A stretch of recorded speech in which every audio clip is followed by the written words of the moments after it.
আপনারা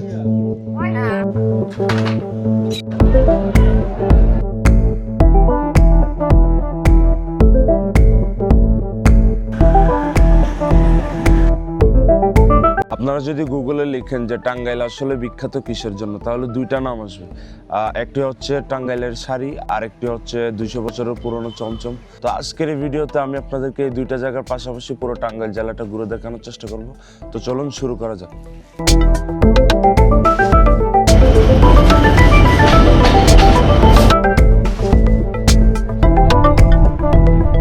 তো আমি এখন আছি মহেরা রেল স্টেশনে, আর এখান থেকে হচ্ছে মূলত টাঙ্গাইলের শুরু।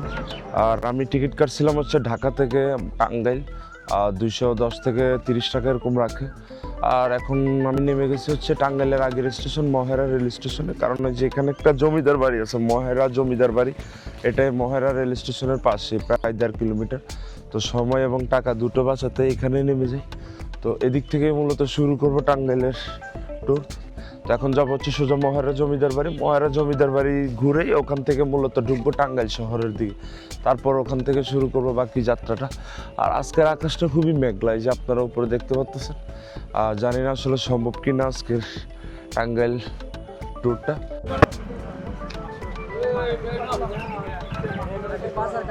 মহেরা রেল স্টেশনের পাশে একটা রাস্তা আছে, ওখান থেকে মূলত যাওয়া হবে মহেরা রেল জমিদার বাড়ি। প্রায় 1 কিলোমিটার মতো। অটো ভাড়া হচ্ছে 10 টাকা, তবে আমি একা, সে কারণে 20 টাকা দিয়ে যাই। তো এখন যাবো হচ্ছে সোজা মহেরা জমিদার বাড়ি। আসলে সঠিক বলতে পারি না খোলা থাকবে কিনা থাকবে না, তো গিয়ে দেখি। যদি খোলা না থাকে তাহলে সোজা চলে যাবো টাঙ্গাইলের ভিতরে। ও ড্রাইভার আঙ্কেল বলতেছে এখন নাকি খোলা থাকবে, তো যাবো, সমস্যা নেই। গিয়ে বেশিক্ষণ থাকবো না, এখান থেকে সোজা আবার চলে যাবো টাঙ্গাইল শহরের দিকে। আধা ঘন্টার মতো সময় থাকবো এই জায়গায়।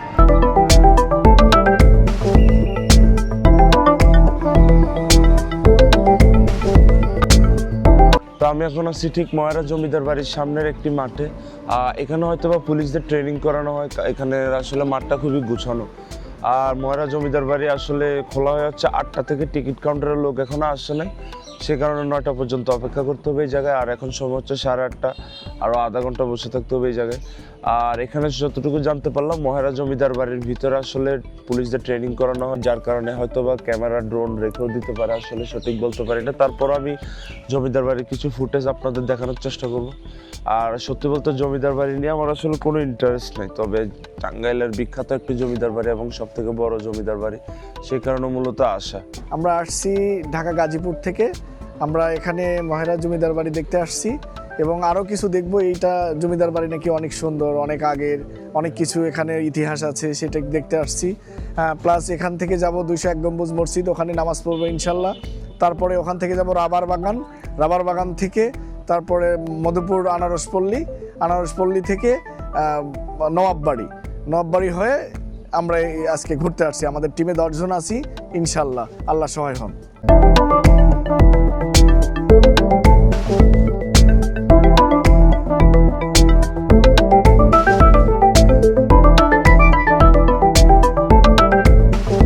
তো আমি এখন আছি ঠিক মহেরা বা জমিদার বাড়ির নিচে। আর এখানে ঢুকতে হলে আপনার অবশ্যই 100 টাকা দিয়ে টিকিট কেটে ঢুকতে হবে এই জায়গায়।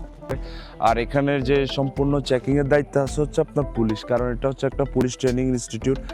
আর এখানে মূলত পুলিশদের ট্রেনিং করানো হয়, ফায়ারিং ভিডিওতে আমি দেখছিলাম।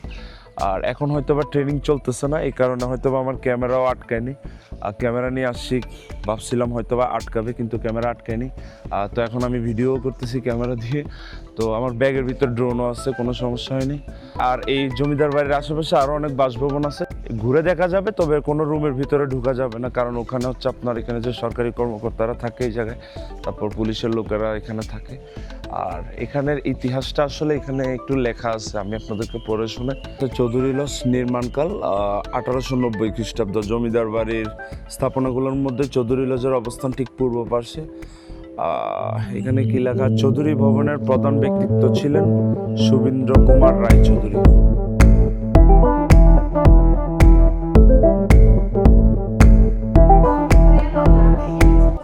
আর এটা হচ্ছে একটা মিউজিয়াম জমিদার বাড়ির ভিতরেই। তো আসুন মিউজিয়ামে কি আছে ঘুরে দেখি। তো 71 সালে যখন যুদ্ধ হয়, যুদ্ধের যে পুলিশদের ব্যবহৃত অস্ত্র, এই যে অস্ত্রগুলো সব এই জায়গায়। 2 ইঞ্চি মটার ট্রি 1945 ব্রিটিশ। এই যে আরও এখানে অনেক আছে। মূলত এই অস্ত্রগুলোই পুলিশরা ব্যবহার করেছিলেন 71 সালের যুদ্ধের সময়। এখানে আছে 9 মিমি SMB ভারত, এটা হয়তো ভারতের মডেল, আর এটা হচ্ছে রাশিয়ার 12 বোর শটগান। আর ওদের ইউনিফর্ম।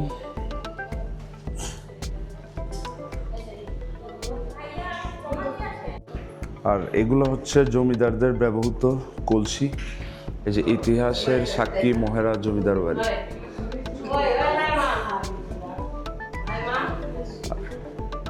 জমিদারদের ব্যবহৃত পিতলের গ্লাস, জমিদারদের ব্যবহৃত তরকারির বাটি, পিতলের গ্লাস, ব্যবহৃত জগ, চামচ। এই যে আরো অনেক আছে। এটা কি জমিদারদের ব্যবহৃত সুরা গ্লাস, জমিদারদের ব্যবহৃত তরকারির বাটি। মূলত এটা হচ্ছে মাহেরা জমিদার বাড়ির যে তাদের যে ব্যবহৃত জিনিসপত্র এবং যুদ্ধের যে অস্ত্র, ওগুলো নিয়েই মূলত এই মিউজিয়ামটা। তো এখানে আসলে ভিডিও, ওইখানে আরও একটা আছে জমিদারদের ব্যবহৃত, বোঝা যাচ্ছে না আসলে, ব্যবহৃত বদনা। এই যে বদনা, জমিদারের বদনা। তো আমি এখন আছি মাহেরা জমিদার বাড়ির ভিতরের একটি শিশু পার্কে। এই যে আমার উপরে, আবার এদিকে দেখুন বাচ্চাদের জন্য আরও কিছু রাইড আছে এই জায়গায়। আর রেলগাড়িও আছে। পিছনে আমার হচ্ছে সুইমিং পুল, যেখানে গোসল করতে আপনার জনপ্রতি লাগবে হচ্ছে 300 টাকা, বাচ্চাদের জন্য হচ্ছে মাত্র 100 টাকা। পাশে আবার হরিণ আছে। আর এখানে তো মিউজিয়াম আছে, দেখলেনি। আরও কিছু আছে এই জায়গায়। সব মিলিয়ে আসলে 100 টাকার মধ্যে মাহেরা জমিদার বাড়ির এন্ট্রি। এটা আসলে খারাপ না, ভালোই। আর আপনারা যারা টাঙ্গাইল আসবেন অবশ্যই এখানে ঘুরে দেখবেন, ভালো লাগার মতো একটা জায়গা, পরিবেশও অনেক সুন্দর। আর এখানে সিকিউরিটির দায়িত্ব হচ্ছে সম্পূর্ণ পুলিশ। তো আসতে পারেন এই জায়গায়। আর এখন যাবো হচ্ছে টাঙ্গাইল একদম বাজারে, শহরে। টাঙ্গাইল শহর থেকে তারপর টাঙ্গাইলে আরও গভীরে ঢোকার চেষ্টা করব। তো চলুন এখন সরাসরি টাঙ্গাইল শহরে।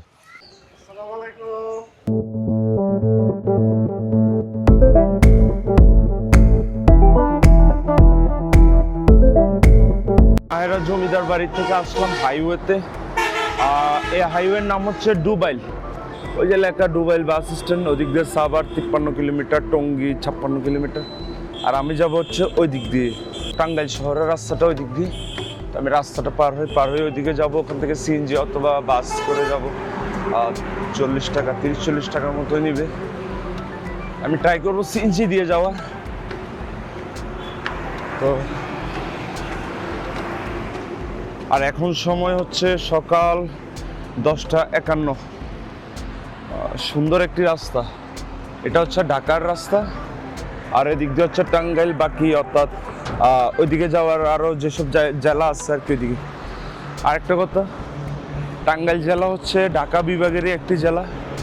আর ঢাকা বিভাগের সবথেকে বড় জেলা হচ্ছে টাঙ্গাইল জেলা। আর আজকে আমি টাঙ্গাইলে। তো এখন অটো করে যাচ্ছি ডুবাইল থেকে সোজা টাঙ্গাইল। 50 টাকা অটো ভাড়া।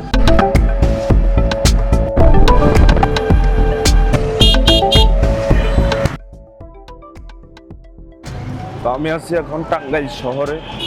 টাঙ্গাইল শহর থেকে যাচ্ছি হচ্ছে এখন পাচানি বাজার। ওখানেই মূলত চমচমটা, পোড়াবাড়ির যে 200 বছরের পুরনো যে ঐতিহ্য চমচম, টাঙ্গাইলের বিখ্যাত। তো পাচানি বাজার, ওখানে গিয়ে ট্রাই করবো।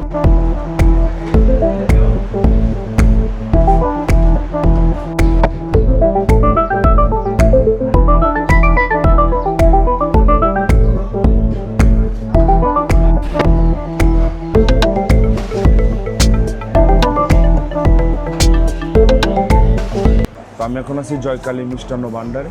এটা হচ্ছে খুবই ফেমাস একটা দোকান। আর এই যে আমার সামনে আছে চমচম, অলরেডি একটা খাই ফেলছি, আর এটার অর্ধেক আছে। এটা আসলে দেখুন খুবই রসালো, হলো মিষ্টি, এতটা মিষ্টি না, দুঃখিত, মানে এই চমচমটা আসলে এতটাও মিষ্টি না, দেখুন খুবই রসালো, তবে তেমন মিষ্টি না কিন্তু এটা। আর এটা খুবই ফেমাস, দোকানটাও ফেমাস। এটা প্রায় 200 বছর পুরনো, টাঙ্গাইলের ঐতিহ্য 200 বছরের পুরনো। এটা হচ্ছে পোড়াবাড়ির ঐতিহ্যবাহী একটা মিষ্টি চমচম। এটা নাকি আগে তৈরি করা হতো হচ্ছে নদীর পানি দিয়ে, আর হচ্ছে আপনার খাঁটি দুধ দিয়ে, যে কারণে এটা খুবই ফেমাস। আর আপনারা যারা আসবেন এখানে হচ্ছে আপনার টাঙ্গাইল জেলা থেকে পাঁচানি বাজার বললে রিক্সা আপনাদেরকে এনে নিয়ে দিয়ে যাবে এই জায়গায়। এখানে আরও একটা দোকান আছে খুবই ফেমাস, সেটা হচ্ছে গোপাল। এখান থেকে আসলে এরপরে যাবো হচ্ছে ওখানে, তো আপাতত ট্রাই করি।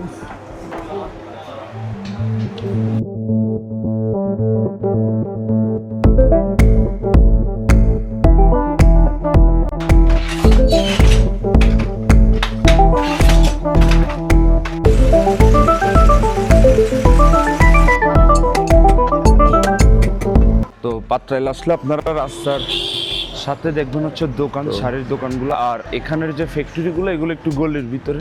আর এখন আর আগের মতো সত্যি বলতে এতটা ফ্যাক্টরি নাই বলা যায়, খুবই নিখুঁতভাবে হাতের কাজ তাদের, এখন আর ওরকম নাই, কারণ তারাই মূলত এই লাইনে, তাদের যে নেক্সট জেনারেশন তারা কেউ এই লাইনে নাই। আর এখানে এমন লোক আছে যারা কিনা পুরো জীবনটাই পার করে দিছে এই শাড়ির ফ্যাক্টরিতে। এটা হলো শাড়ির ডিজাইন, এইটা এই যে ডিজাইন থেকে কাটতেছি, এটা সুতা দিয়ে বাঁধবো, বাঁধতে যে তাতে পরাবো, তাতে পরে একটা করে ঘুরবো, একটা করে আর কি সুতাতে যাবো, এই ডিজাইনটা উঠে যাবে। এখন শাড়ি ব্যবহার করে মানুষে কম, তারপরে হলো প্রোডাকশন বেশি, বিক্রি কম, মেশিন বেড়েছে, হাতে গোনা কিছু আছে, শতকরা মনে করেন যে 5%, 95% বন্ধ হয়ে গেছে। দিন দিন আসলে পাত্রাইলের যে শাড়ির ঐতিহ্যটা সেটা আসলে বিলুপ্তির পথে। এখন আর পাত্রাইলে তেমন আহামরি কোনো ফ্যাক্টরি নেই, অর্থাৎ হাত দিয়ে যে শাড়ি নিখুঁতভাবে তৈরি করা, কারণ এখন মেশিন বের হওয়ার কারণে শাড়ির মূল্য কমে গেছে। আর কারিগরদেরও আসলে পরিশ্রমের পরিমাণে যে টাকাটা, সে টাকাটাও আসলে তারা পায় না, যার কারণে কারিগরও আস্তে আস্তে কমে গেছে বলা যায়।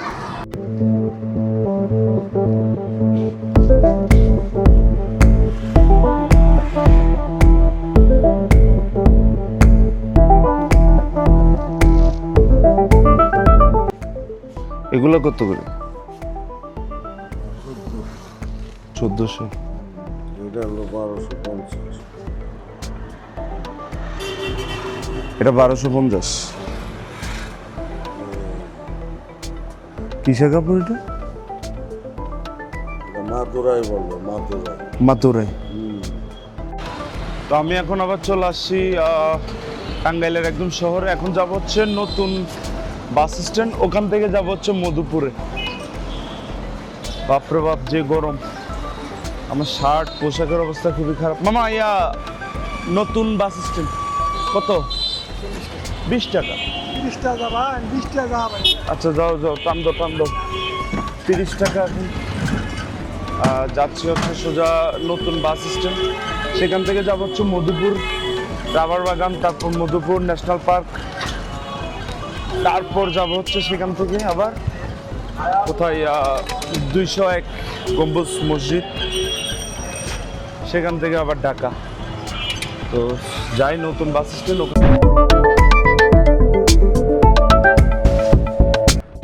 তো আমি এখানে আসলাম মধুপুর বাজারে আছি মূলত। এখন যাব হচ্ছে রাবার বাগানে।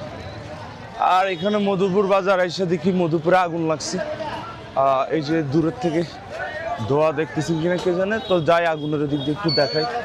আগুন দেখানোর পরে যাব হচ্ছে রাবার বাগানে। আর দোকানপাটে মনে লাগছে আগুন, ভালোই আগুন লাগছে, এই যে দেখুন।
এগুলো সব হচ্ছে আনারস।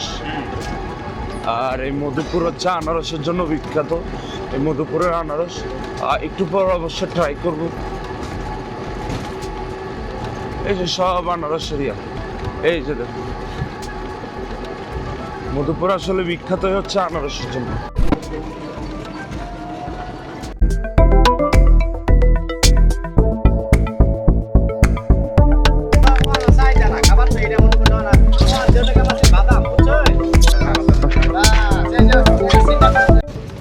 তো আমি এখন আছি সন্তোষপুর রাবার বাগানে। এখানে এসে প্রথম ট্রাই করলাম মধুপুরের আনারস, সে বিখ্যাত আনারস, খুবই মিষ্টি আসলে। আর এখন যাব হচ্ছে সোজা আবার মধুপুর।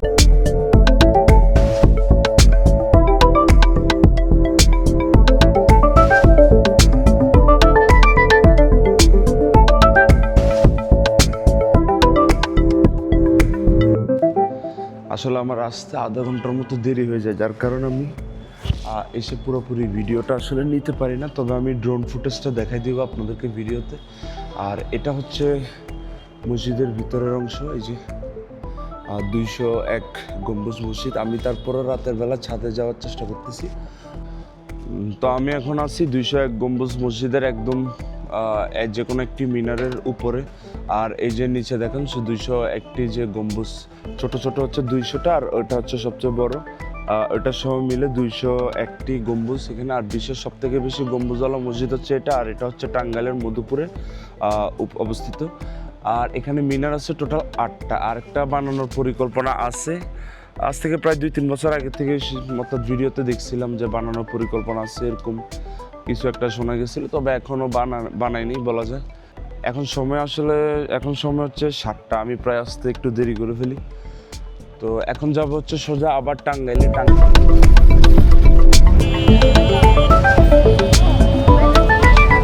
তো আমি এখন আছি টাঙ্গাইল কোট চত্বরে। আর এখন আমি আসছি হচ্ছে মধুপুর থেকে। বাস দিয়ে আসলাম, অনেক দেরি হয়ে গেছে, আস্তে আস্তে প্রায় 10টা বেজে গেছে অলমোস্ট, আর 9:40। যাই হোক, এখন আবার ব্যাক করবো হচ্ছে ঢাকায়। ঢাকার উদ্দেশ্যে রওনা দেবো। তো এখন টাঙ্গাইল রেল স্টেশন যাব, সেখান থেকে যদি ট্রেন পাই তাহলে ঢাকা যাবো, আর না পাইলে বাস দিয়ে চলে যাবো ঢাকায়। তো আজকের মতো ভিডিওটা এতটুকু। যদি ভিডিওটা ভালো লাগে থাকে তাহলে চ্যানেলটি সাবস্ক্রাইব করতে পারেন এবং বেল আইকনটি ক্লিক করতে পারেন। আর ডিসক্রিপশনে আমার ফেসবুক এবং ইনস্টাগ্রাম আইডির লিঙ্ক দেওয়া থাকবে, গিয়ে ফলো দিয়ে আসতে পারেন। কোথায় কোথায় আসছি সেগুলোর ভিডিও ফুটেজ দেখতে পারবেন সেখানে। তো আল্লাহ হাফিজ।